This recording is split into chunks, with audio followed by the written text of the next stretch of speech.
my hands. Rescue workers called him BK Doe because this man was found by a dumpster behind the Burger King restaurant in a suburb of Savannah. He was beaten, blind, and literally knocked senseless. I was naked.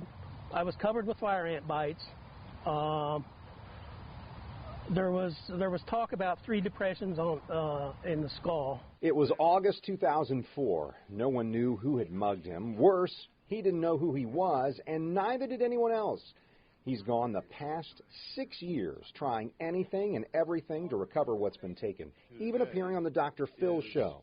Showing your face to millions and millions of people in hopes that somebody will go, well, I know him. Even with national exposure and age regression renderings, no one recognized this man with no name.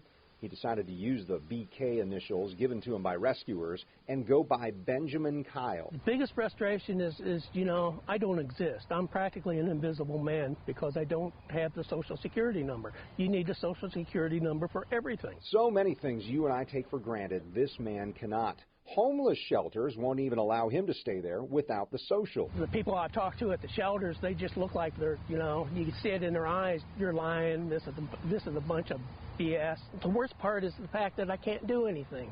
You know, I just another bum on the street. You can't get a job, can't do anything. No one wants anything to do with you. I think that's the worst part, and I hate it. We met in late March. Benjaman walked from Savannah to Jacksonville to meet a young man doing a documentary on him.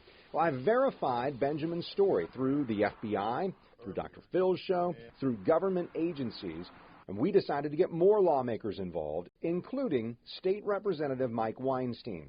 Through Weinstein's office, we got Benjaman a break from sitting in Hemming Plaza reading books, and a few weeks after an interview with Florida Department of Highway Safety and Motor Vehicles, I delivered the first good news this man has gotten in a long time. Oh, my damn. This is Benjaman's Florida Legacy ID. No, there's no Social Security number yet, but this does establish his new identity on the state level. Amazed.